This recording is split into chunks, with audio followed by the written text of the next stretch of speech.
I would never call any of my friends losers.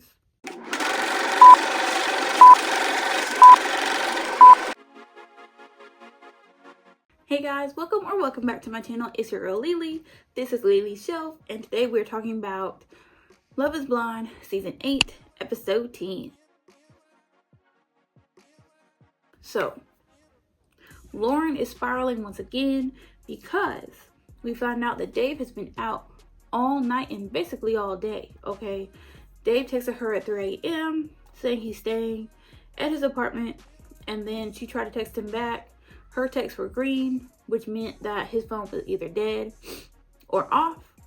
And then Dave finally comes in to their little shared apartment. He looks like a grown frat boy. Dave says it was super hard to enjoy his night out with the boys. And then he continues to give excuses on how he ended up all over the city, but could not find his way back to their shared apartment. Monica and Joey take engagement photos. Monica's sister is the photographer. And honestly, on one hand, I was questioning just how professional of a photographer she was, but on the other hand, some of those pictures did turn out super cute, and I could really see the chemistry between Monica and Joey. So I'm like, okay, there's real potential here for this couple. The sister does apologize for her behavior to Joey, and then she says, you know, initially I just thought that you had so much energy, and we're a family of nappers.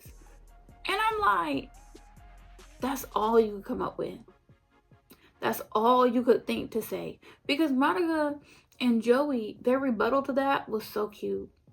Because Joey was like, look, just because I have a lot of energy does not mean that I'm always on. Does not mean that I can never be serious or calm or laid back. And Monica was like, just because I love to nap doesn't mean that I can't be high energy or excited about something or meet him where he's at. So, period.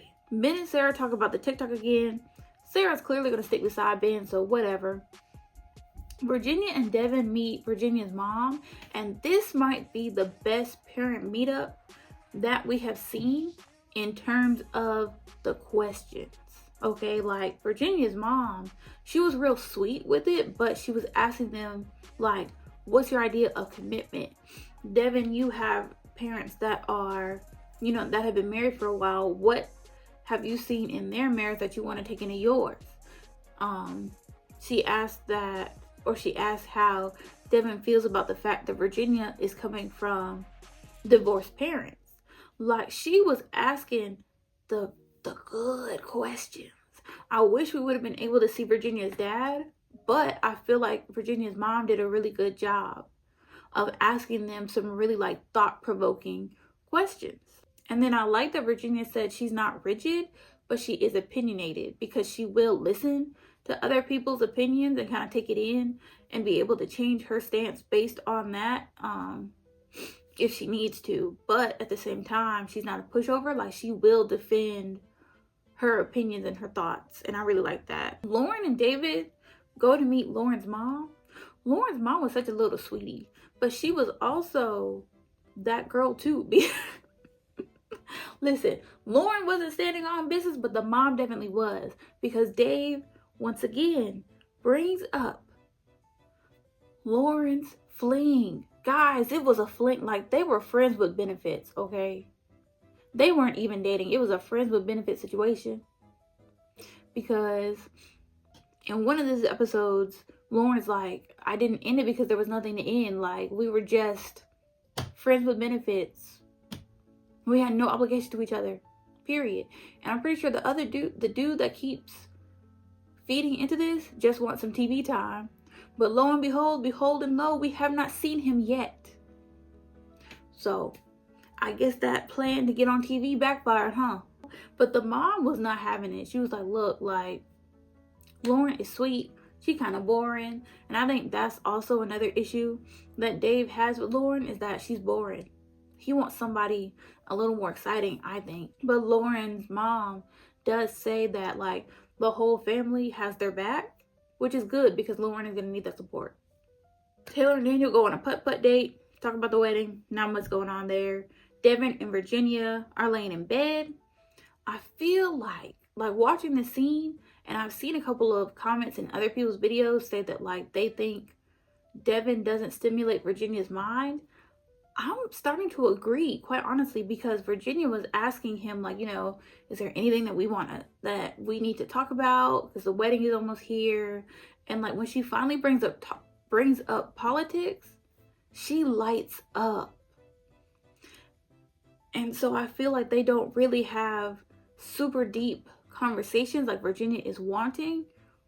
And I feel like Virginia is like, okay, he may not be as stimulating as I want him to be, but he's an otherwise good man, and I could see him as my husband. I feel like that's where it is, because like I said, when she mentions politics, she lights up. And low-key, she drops the baby voice, y'all. So they're talking about politics. Guys, Devin says he does not have a strong stance, and he doesn't really pay attention to politics like that. Devin is black. Devin is black. Okay, now look. He has a white mom and a black dad. So he's mixed. But he's still very much black. Okay? In the eyes of politics, in the eyes of the law, he is very much so a black man. So to have him come up here on national TV, international TV, looking at his black wife and say he does not have a strong stance on politics, and then that's the end of the sentence. Not like we don't get any why. Like she's like, okay, so like what do you vote? Like Virginia says she votes Democrat. Devin asks about faith and if faith leads her to vote a certain way. Guys, Devin is conservative, and the way that Devin is talking, you can tell he probably has a lot of these, or he probably got a lot of this thinking from his parents, because Virginia says, you know, she doesn't really know a lot of like black Republicans, and Devin is like, but my dad's black, what are you talking about? Because a lot of us get our political views from our parents. I'm not saying it's wrong, you know, I'm not knocking that, because Devin says like, you know, if we vote differently, would that be a problem? For me, absolutely. Virginia says no, they would have to talk about it a little bit more.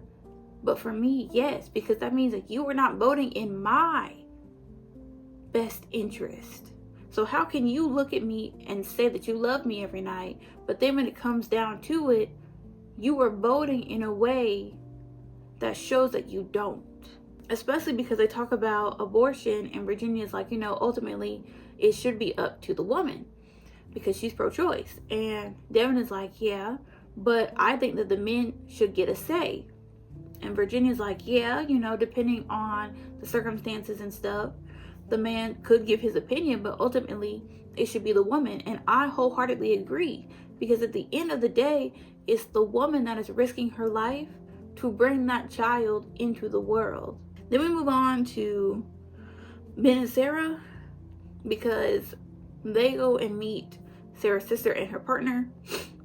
They ask how things are going. Sarah's saying it's going so well. The sister is like, that's cool and all, but like, girl, you don't go to church. How's that gonna work? And Sarah's like, well, you know, I'm open to it. They bring up the word that they hate the word acceptance, because it implies to them, it implies that something is wrong with them. But if everybody is made in God's image, then nothing is wrong with them. I never thought about it that way. I thought that was a very interesting viewpoint, which is why I wanted to share it. The sister and the partner bring up voting. Sarah and Ben don't say that Ben didn't vote. Ben, are you ashamed that you didn't vote? What's really tea, Ben? Whatever. So Ben goes to get everybody drinks so that Sarah and her sister and her sister's partner can talk. And the partner is like, look, it's a difference between fighting somebody who's your same and fighting somebody who's your complement. And I agree. And I feel like the more Sarah talks, the more she's trying to convince herself that they align on a lot of stuff. And so therefore she should go through with it, because I'm not, like, I was feeling the chemistry at the reveal, but like the more time they spend with each other, I'm not getting that same chemistry. Lauren and David go bowling. Dave says his friends would lose it if they saw him bowling, I guess. Dave doesn't know how to have fun. And then I don't like that while they were at the bowling alley, Dave was saying his friend was such a loser because his friend has like the bowling glove, the bowling shoes, like his own personal bowling ball, and like he's really good, but because he invests in his hobby, he's a loser? Dave, is that really your friend? Because I would never call any of my friends losers, especially when it's about something that they're passionate about. It's like every chance Dave gets, he just gives me more of the ick, but here we are. And then he brings up his sister again. And that she didn't expect it to go this long. And now his expectations are so high at this point. Oh, and how his expectations are so high at this point. Once again, bring the sister to the reunion. Because let Dave tell it, his sister had all the baddies of Michigan lined up for him, only a phone call away. If he had just said he was interested in dating. And then Dave says to Lauren, his fiance's face, that his family doesn't meet just anyone. Once again, the jokes write themselves. We end the episode by Lauren saying, if you don't see it with me, then let me know. And Dave says, I don't want to have this conversation here. Let's go somewhere else. And that's the end of the episode, guys. Maybe they'll break up next episode. Because at this point, that's gotta push Lauren over the edge. But who knows? We'll see. As always, thank you so much for watching. I really, really appreciate it. And I will see y'all in my next video. Bye, guys. This nugget of encouragement, things will be alright.